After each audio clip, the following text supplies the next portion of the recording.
Hoi there everyone, this is FatesFanboy speaking and welcome back to another episode of Inazuma 11 GO Strikers. Today we arrive at episode 17, I think I forgot to specify that last episode, and right off the rep I'm going to say if you notice anything different about my audio quality, then that is because I have finally purchased myself a proper pair of headphones. And this is the first time for me actually using headphones. I've always rocked out with my trusty earbuds. But I'm going to try to work with this going forward, and I hope it will do some good for my audio quality, honestly. I'm a little nervous because I've never commentated using headphones, and I feel like I'm probably talking way too loudly. But I guess once my parents barge into my room saying I should quiet it down, that'll seal the deal.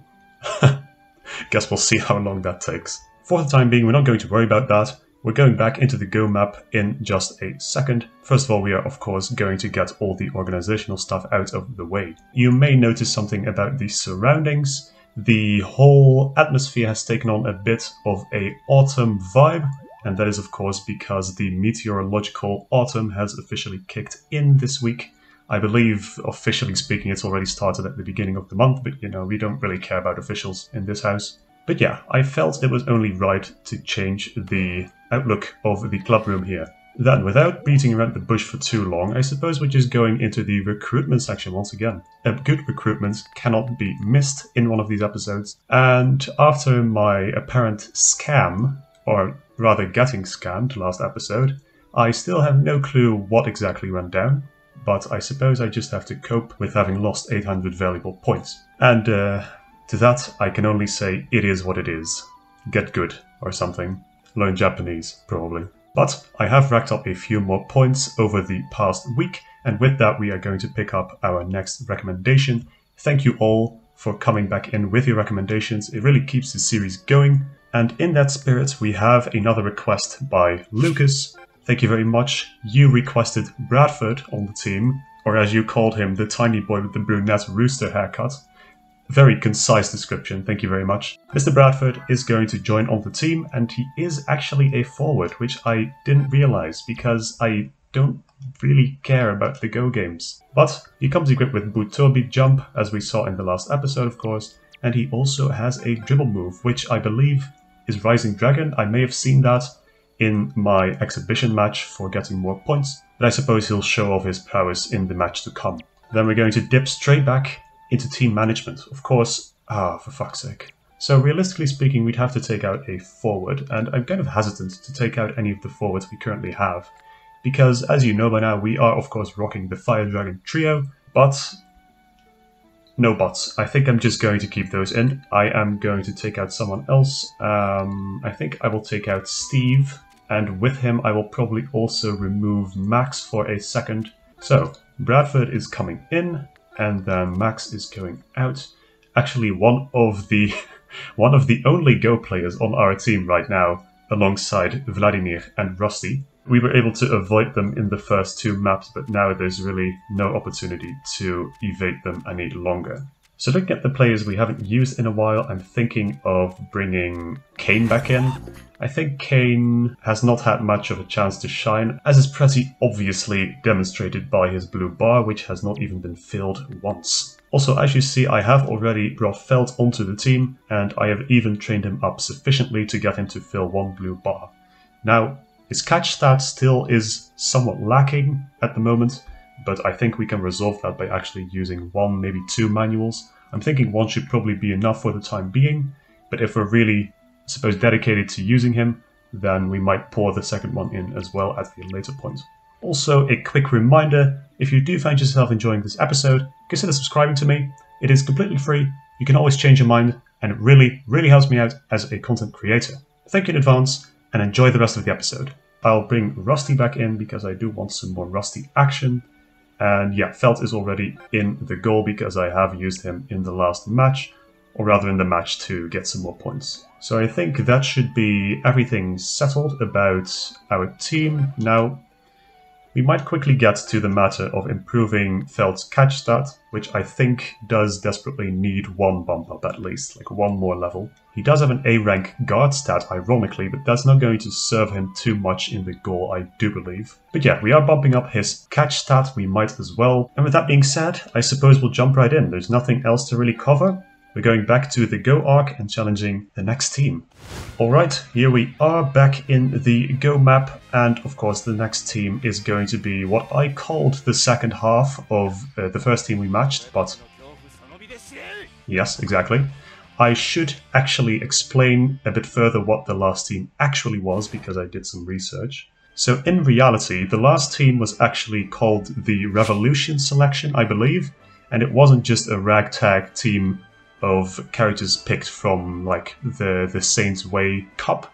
No, rather it was a selection of players that in some way opposed 5th Sector, I believe, in the first game. And yeah, that was the theme of the first team, and now the theme of the second team is in a way related to that, because this team is fittingly called the 5th Sectors, and I'm sure I don't need to tell you why. All of these characters, well, I'm still going to do it, of course, because that's my job as a commentator, I suppose.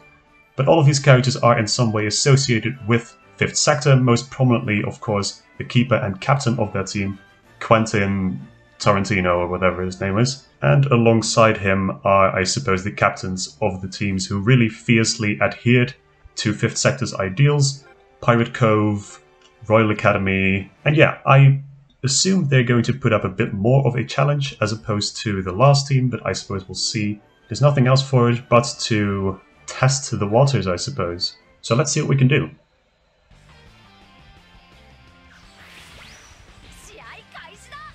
Right. We are in the stadium where the final match of the Saints Way tournament took place. I don't think it's called the Ragnarok Stadium. I think that's Chronostones. Ah, yes. This music evokes some memories. I think this is like a panic theme, I believe, in Go, when things start going awry for Raymond. Or this may just be an enemy theme. Either one. Now, I don't really know how good the players are on this team. I know that most of them, if not all of them, have a spirit actually. And right now this guy is just waltzing through our defense, which is non-existent apparently. I think that's a gripe I've had for a bit longer by now, that our defense is just non-existent at times. I think that may be due to the formation we're sporting here. That may be something to look into in a future installment. Now, Gazelle, if you would, thank you. So, little thing about this keeper, he of course has a spirit, as did the keeper in the last team, but this keeper is fire element, if it wasn't painfully obvious yet. And yes, he has King Burn, but apparently it doesn't matter because Nagumo overpowers all. He is the Flame Lotus Striker after all. I suppose he just burns brighter than any other fire user in this game.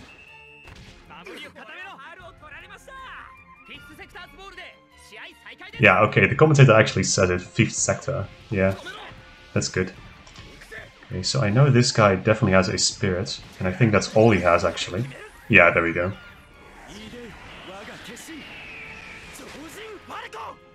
Oh yeah, Falco. I didn't remember correctly. I thought I might have mistook his name for the character in Smash, obviously. But it isn't, apparently. He's just called Falco. Okay. Now, let's hope Felt can do this. I did prepare something which was part of Crystal Chaos' request, namely Dual Smash on this guy. Let's see if it's actually capable enough. It is! Oh, and there it is. The smile. That is also something Mr. Crystal Chaos mentioned in his comment, actually, that he really liked the smile regular Felt does after successfully pulling off Dual Smash. And I think it definitely adds to his character. Definitely gives him a certain je ne sais quoi.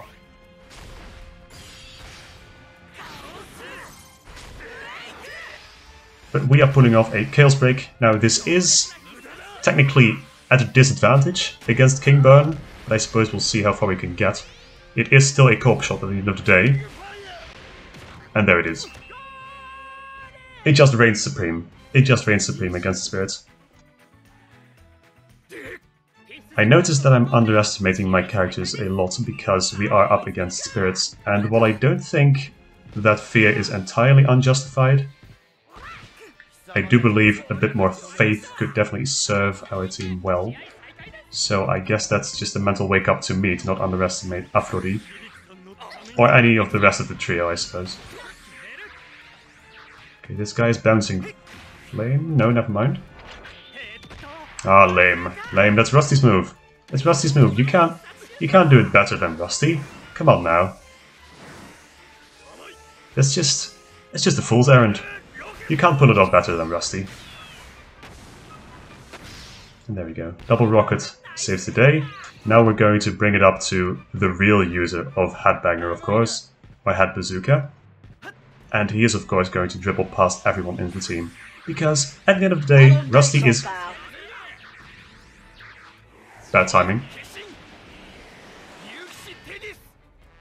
Yeah, that's, bit unfortunate, I think I'm forced to eat my words. You win some, you lose some. My monologue was going well, but then this guy came in for this spirit. So let's bring the ball back up. I wish we could challenge this team with some spirits of our own, but that is not on the agenda just yet. Vladimir, as I mentioned before, does have access to one, but as of right now, he's only up to 1 blue bar, and you need to fill 3 of them to unlock their personal spirit, I do believe.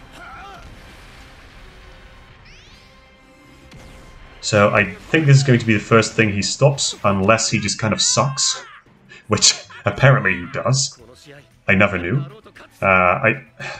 Did I overestimate Quentin? Did I really?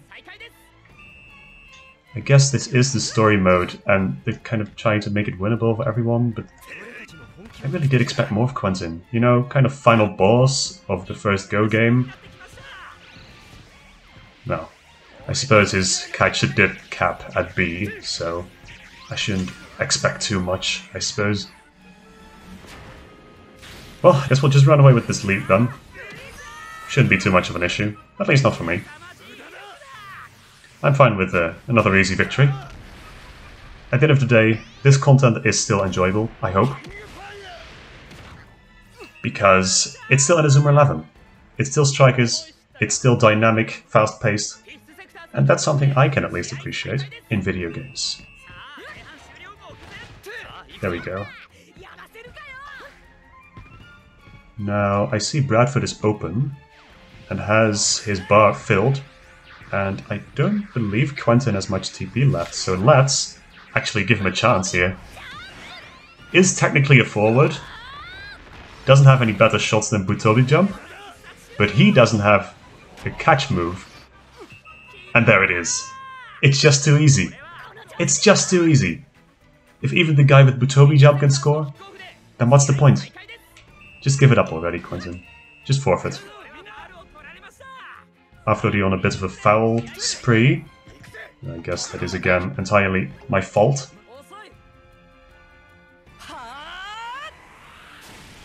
There we go.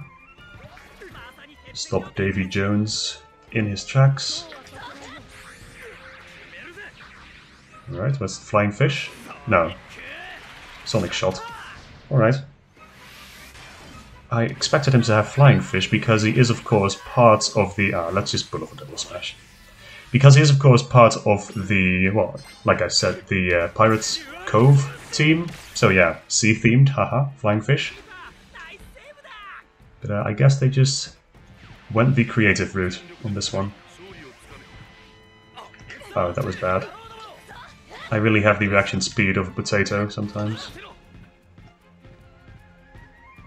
I'll just... okay.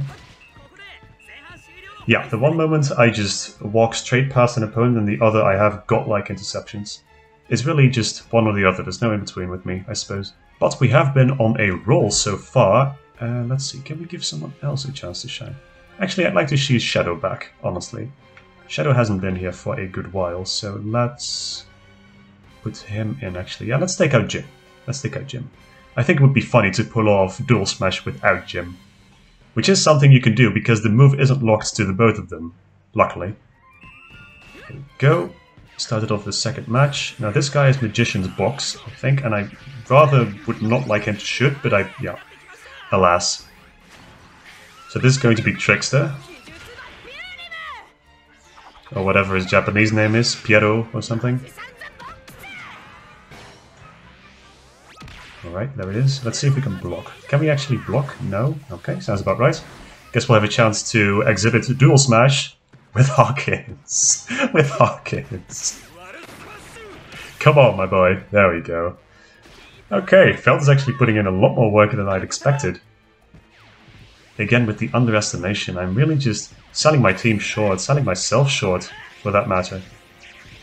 That guy has a blocking move, so I think I'll just let it rip. Don't want to risk losing the ball at such a vital moment. Ice against Flame. What will win? The Flame, I suppose. Interesting, interesting. That is the shot he decides to stop. Rusty! Oh, you're so slow, Rusty. Okay, he does have Bound Flame, yeah. Now I think Felt may be out of juice after this one. I think we might consider changing our keeper. But let's just set that up actually. Yeah, that's not ideal. I think Hawkins is in the way though. I think Hawkins is nearby, and I did see he had his bar filled, so if we can... There we go. Pull off a Vac attack, a Shin Kuma. There it is. And now... Yeah, that's perfect actually. That's perfect. So we have the switch on lock if we need to. Why does he have a blocking move? Yeah, he has air bullets, of course he does. Why? For what reason, again? Game? Well, at least he won't get a shot off then. There we go. And that'll trigger the switch command. So we'll take out Felt. Felt, you've done us a great service. Hats off to you. Salute. Peabody is coming in to take your place. Our new god. I think that's a fair title to give him, considering he literally stopped a god, Apollo, from like 3 meters last episode, without a spirit of his own, and that was one of the most weird interactions I've ever seen in this game. His sliding kind of changed the trajectory of my ball, which I'm not entirely sure I like. I suppose it didn't get them much, so I shouldn't mind. Now, let's see what we can do against this defense. I don't want to... Yeah, that's what I feared, yeah. Just instantaneous. As soon as I got into his range, he just triggered it. Which is fair, I suppose. The AI actually kicking in at the right time for once.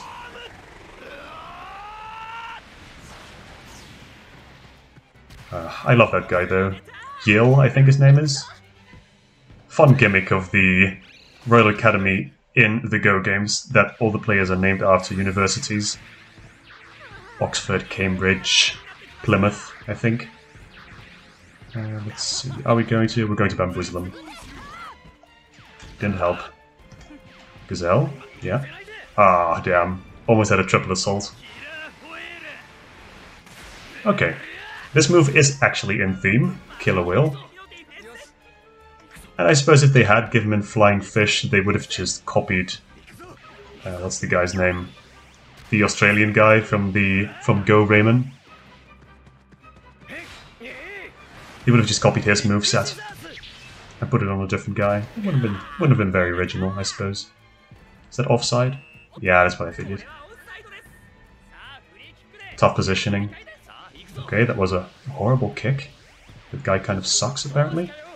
But apparently I also suck because I didn't see that coming. So that's the guy from Dragon Link. Oh, this move is... I love that move. It's so menacing. He just comes blipping up to you, basically. There we go, Shadow. Cutting in. No, of course he doesn't have anything to offer. Demon Kato. There we go. Beautiful. Now let's see, who's open? Gazelle's open. So why... I gave him the ball like a minute ago. Why didn't he have enough TP then to trigger a shot? That really grinds my gears, but I suppose it doesn't matter. As long as we get a shot off in the end.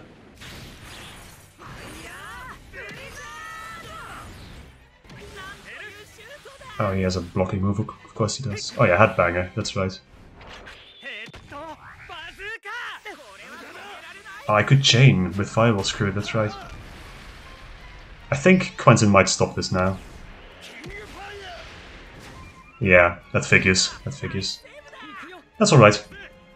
We have already secured ourselves a very, very tight win. There we go. The pincer maneuver. And he has Britannia Cross? No, I think Britannia Cross should have been stronger if he did have it. Just trying to jog my memory a bit as to what these guys actually have in the way of moves. Because to be fair, credit where it's due, Go had some really, really good ideas for moves, as well as for players, honestly. It's just, it kind of pales in comparison to the original trilogy, I think. Which is sadly the case for most series, in my opinion. Like, Go had a pretty good idea going with the whole spirit thing and the mix and match thing, but it feels like an overblown attempt at trumping the original trilogy. You know what I mean? I don't feel like the gimmicks really add anything in the long run. And it kind of takes away from the whole thing that Inazuma 11 is, which is just cool moves. But then again, I did just summon kind of a spirit in Magic in the Hand. So I suppose it's not entirely unreasonable to make the spirit into a gimmick. Kind of playing devil's advocate against myself. It feels like I'm running a fucking Ace Attorney case against myself at this point. The bane of being a single commentator, I suppose. Okay, they're going to go in for a last gambit, it looks like. At the final whistle. He has Corvus, which is... that's an Earth-type spirit, that's right. Really cool spirit. Black Hurricane, was it? Oh no, it's just not that at all. Okay, sure. Looks like I could have blocked, but I suppose we're just going to have to take this one. To cop this one head on. But I trust in Peabody. Full trust. There we go. That's all he needed. All he needs is a bit of faith and the power of friendship, I suppose. And that's it. We literally didn't score a single goal in the second half. We got all our goals in the first half. Huh. Well, it is what it is. That just happens sometimes. The match are only going to get tougher from this point on, so I'm honestly not surprised they kept us at bay like that in the second half. 620 points, that is amazing, and it looks like Peabody has filled up his second blue bar, that's right, so yay for more invisible stats, I suppose. And I think with that we can probably seal the deal for this team for the 5th sectors. And ironically, that's already the end of the first Go game. I think that's all the teams from the first Go game covered. And all that really rests us is to pick up that final coach stuffed in the corner. Unless we have a secret team? Ah, Team Zero. Of course, I should have known. There he is. Alex Zabel. Go NG. Try as you might. You cannot hide who you are, my man. Super cool design. Really cool concept. Still don't really get why Axel tried to take away football from everyone, but you know, villain arc or something. Now Team Zero is there waiting for us, but I'm kind of curious what the deal is with this gate. Oh, okay, so that's the key we presumably got from the first as well as the second story map for completely finishing it. And I guess that will also apply to this gate then, since we have completed the second world map as well. So we'll just be able to go in there, no questions asked. Okay, that's good. If we are going to pass through that next episode, I don't know. I think we might first seal off Team Zero, but let's just entertain this idea and see who this is. I mean, I knew who it was going to be, of course. It's the Sherwins. It's the team that Faye created at the very start of the Chronostone game to safeguard Arian from, what was it again? Protocol Mega, I believe. But yeah, two options, Team Zero and the Sherwins. I think I'm personally more interested in challenging Team Zero next episode, so that's probably what we're going to do. And with that being said, yeah, we've exhausted pretty much all we can do here. Admittedly, not as much as the last episode, but hey, that's what it is. It comes in waves, I suppose. The one time you have a lot to do, the other you have basically nothing to do. But we got a coach in Alex Zabel, and we unlocked the way to the Sherwins and Team Zero, so I suppose we've done all we can. Going back to the club room, going to organize the final things, as per usual. And there we go. We can now recruit players from the 5th sectors. Let's check them out real quick. Here they are, all the spirit conjurers, of course. And I find it striking that this guy is one of the highest priced players on this team, alongside the very captain of the team. Am I alone in that? Was this guy really that special? I mean, I know he's cool and all that, but that's about all he has going for him, I think. In any case, we have one more pending request, one that we are, of course, going to fulfill, as opposed to last episode where we didn't have any requests. But yeah, water under the bridge, we are going to fulfill this pending request, which was once again made by Crystal Chaos. Thank you very much for your continued support. We are going to pick up Cronus 4 Seasons. Of course, has access to a Spirit Inserter at 3 blue bars, so I suppose that's something we'll be aiming for in the future, but is furthermore a very versatile player in that he has both a shot, a dribble move, and a blocking move, which can also actually stop shots. Air Bullet, of course. And Crystal Chaos also remarks that he is a good midfielder who can do defense or offense thanks to exactly that, Air Bullet and Ballista Shot. He also called him Knockoff Zeus guy. I'm glad my name is catching on. Welcome aboard, Cronus. So for Mr. Cronus, we are going to take out this guy for a bit, the Italian guy whose name I have forgotten, but it might come to me if I keep talking for long enough while I search for Cronus. Okay, give me like 3 more seconds. No, it's not coming to me. So he has 3 level 3 moves. That is just excellent, honestly. That is the mark of a good player. And thinking about it, I suppose there's one more thing we can do before I definitively round off this episode. There has been some talk, primarily by me, of customizing our team, of personalizing it a bit, and I think I still want to stick to that plan. Now personally, I think the Go emblems are really cool, honestly. I like this one a lot, actually the 5th sectors. No, that's actually Knockoff Zeus, I like this one. We're going for this one, I really like that emblem. I like the symmetry. And then we are going to use another kit. And since we do already have access to it, and it has been requested by Vinny the Trash a long time ago, we are going for the Neo National kit, away kit, specifically. It does really look good. I love the red and the black together. Fits really well. I don't particularly enjoy the long sleeves, but ooh, it looks really good on Nagumo actually. This guy is so small, I forget. And this guy as well. Actually, there was one more thing that occurred to me and that I actually never explored before. There's apparently an option to change the look of the club room, and you can't change to the original setting of the first Strikers club room, apparently. It's so nostalgic. I love the look of this one. But, again, as this is a team effort, I will have you decide which one fits our playthrough the best. But with that being said, with that done and out of the way, we are going to elect someone who will introduce the end of the episode by spinning around, and I think we haven't seen Rusty in a while, so let's fix that. So, as per usual, thank you very much for watching if you got up to this point.